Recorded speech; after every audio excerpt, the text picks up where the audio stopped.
35 मैंने पहले दिन से कहा था। ये आप कह रहे हैं 135 और वो रहेगा, निर्दलीय संपर्क की कोई जरूरत नहीं है। वो 135 प्लस रहेगा। वसुंधरा जी राज्यपाल से मिली हैं कल, वो संघ कार्यालय भी गई हैं, निर्दलीयों के भी संपर्क में बताई जा रही हैं। ये जब कांग्रेस हो या बीजेपी, जब राजस्थान में इनकी हार हुई तो तत्कालीन अध्यक्षों ने अपना त्याग पत्र दिया था।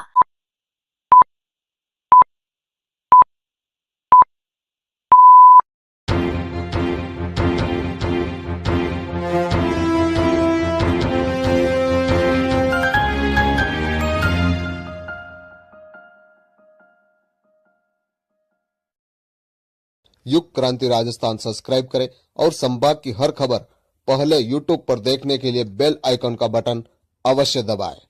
बीजेपी के राजस्थान अध्यक्ष सीपी जोशी ने राज्य में पूरी 135 सीटें जीतकर पार्टी की सरकार बनने का दावा किया है, जबकि पूर्व सीएम वसुंधरा राजे सिंधिया निर्दलीय प्रत्याशियों से संपर्क साध रही है। बीजेपी अध्यक्ष सीपी जोशी ने एक मीडिया संस्थान के रिपोर्टर से बात करते हुए कहा कि भाजपा कार्यकर्ताओं की मेहनत से राज्य की जनता का पार्टी को भरपूर आशीर्वाद मिला और निश्चित रूप से भाजपा 135 सीट जीतने जा रही है। बीजेपी का पूर्ण बहुमत नहीं आने की दशा में प्लान को लेकर जोशी ने कहा कि ऐसा कोई प्लान नहीं बनाया गया है कि आपकी सरकार बनेगी, आप ये कह रहे हैं। मुझे एक बात बताइए कि दूसरा भी ऑप्शन भी सोच रखा है क्या आपने? कई बार रहता है प्लान ए नहीं होता है काम तो प्लान बी होता है, कोई प्लान बी है? आप स्पष्ट बहुमत की सरकार बनेगी और बहुत अच्छे बहुमत से बनेगी। कोई प्लान बी है ही नहीं, प्लान की जरूरत ही नहीं पड़ेगी। तो आप किसी प्लान बी पे काम नहीं कर रहे हैं? नहीं, जनता ने बहुत खुल के समर्थन दिया, आशीर्वाद दिया है और भारतीय जनता पार्टी और नरेंद्र मोदी जी के प्रति विश्वास व्यक्त किया गया। मैं सोचता हूं जिस प्रकार से राजस्थान का चुनाव था, इस चुनाव में जनता चल पड़ी थी। पहला चुनाव मैंने देखा, कई परिस्थितियां आई, कुछ कई हुए, लेकिन जनता के मन में था कि सरकार की विदाई करनी है कांग्रेस सरकार की। और कई एग्जिट पोल ऐसे भी हैं जो ये दिखा रहे हैं कि बढ़त कांग्रेस की हो सकती है, जो वो अनुमान दिखा रहे हैं। और 5 साल की सरकार के बाद ये जो अनुमान अगर इस तरह का आ रहा है कि उसकी बढ़त हो सकती है, तो ये आपके लिए चिंता का विषय नहीं? बिल्कुल नहीं, हमें विश्वास है राजस्थान की जनता, कॉन्फिडेंट हैं आप? हमें विश्वास है राजस्थान बीजेपी के कार्यकर्ताओं की मेहनत के ऊपर, और उस मेहनत के आधार पर, जनता के आशीर्वाद के आधार पर मैं कह सकता हूं कि बहुत स्पष्ट बहुमत की सरकार आएगी। आप 1% डाउट नहीं है आपको? बिल्कुल नहीं। एक बात बता दीजिए, जो आपके वैचारिक रूप से आपके साथ वाले निर्दलीय हैं जो कि बागी हो गए, अलग चले गए, क्या उनसे भी संपर्क में हैं आप लोग? देखिए, मैं कह रहा हूं कि 135 मैंने पहले दिन से कहा था। ये आप कह रहे हैं 135 और वो रहेगा, निर्दलीय संपर्क की कोई जरूरत नहीं है। वो 135 प्लस रहेगा।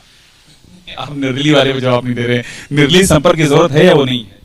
देखिए, कोई वैचारिक रूप से भारतीय जनता पार्टी को समर्थन देते हैं तो स्वागत है उनका, और मैं चूंकि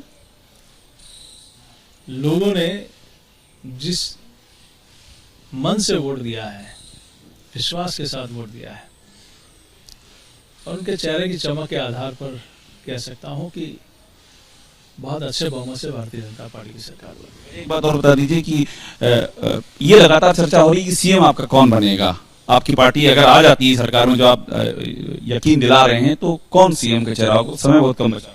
ये मेरे वो नहीं, पार्लियामेंट्री बोर्ड निर्णय करता है, वो बोर्ड जो निर्णय करेगा निश्चित रूप से प्रदेश के हित में होगा। जिसको भी कह देगा आपका साथ उसको होगा, निश्चित रूप से। एक डेवलपमेंट और हुआ है कि वसुंधरा जी राज्यपाल से मिली हैं कल, वो संघ कार्यालय भी गई हैं, निर्दलीयों के भी संपर्क में बताई जा रही हैं। ये जो उनका जिस तरह से वो ये प्रयास कर रही हैं, इसको किस तरह से?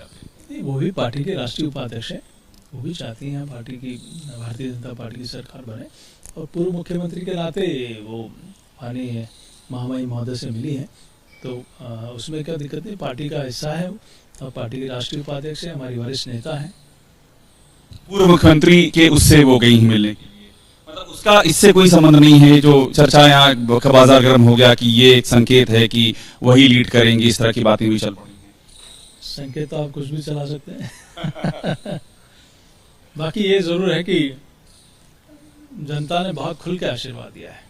अच्छा, मुझे एक बात और बताइए, आपकी सरकार आ जाती है और आपका मुख्यमंत्री बन जाता है, अब मैं मुख्यमंत्री को सवाल नहीं करूंगा, आप जवाब दे चुके हैं चूंकि, तो आपका पहला कदम क्या होगा? आपने बड़ी लाल डायरी, करप्शन, बहुत सारे मुद्दे आप लोग ने चुनाव में उठाए, आप तो बड़ा वोकल रहे, तो पहला कदम क्या होगा?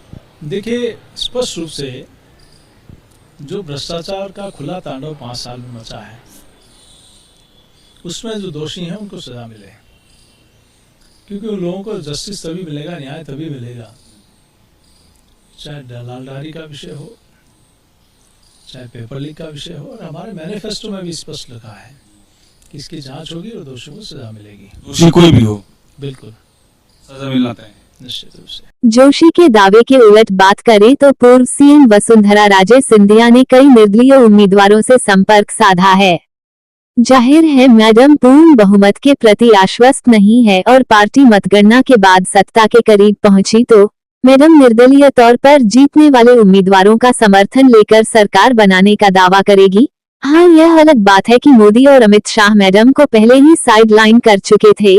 राज्य में बीजेपी की पतली हालत को देखकर मतदान से कुछ दिन पहले मैडम को इशारों में सीएम का फेस जरूर बताया, लेकिन बीजेपी को इसका कितना फायदा होता है ये 3 दिसंबर को ही पता चलेगा। मगर सबसे बड़ी बात ये होगी कि बीजेपी के अध्यक्ष सीपी जोशी का 135 सीटों पर जीतने का दावा कितना खरा उतरता है। अगर सीपी जोशी का दावा केवल हवाई निकला और राज्य में कांग्रेस सबसे बड़ी पार्टी के तौर पर सामने आई तो क्या सीपी जोशी बीजेपी हार स्वीकार करते हुए नैतिकता के आधार पर अपने पद से त्याग पत्र देने का साहस दिखा पाएंगे, ये भी देखने वाली बात होगी। ऐसे कई मौके आए हैं जब कांग्रेस हो या बीजेपी, जब राजस्थान में इनकी हार हुई तो तत्कालीन अध्यक्षों ने अपना त्याग पत्र दिया था।